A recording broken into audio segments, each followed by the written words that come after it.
I really enjoyed the fieldwork and research opportunities. I get to go out to beaches, mountains and different rainforests to experience the different habitats and ecosystems and conduct fieldwork experiments there.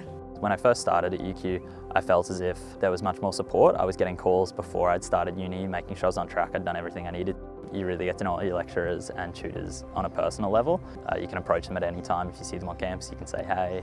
If you are considering science, you can look at the world rankings. UQ is best in terms of academics, student services, student experiences, and the research facility we have here is huge. So this would be definitely the right place. As a kid, I decided that I wanted to take a career that would have a big impact on the world. I wanted to see some positive change in the world, so I decided that I wanted to be a scientist. There have been so many opportunities to meet people through career nights, research, lectures, all across campus and build those connections that I think will last for a long time.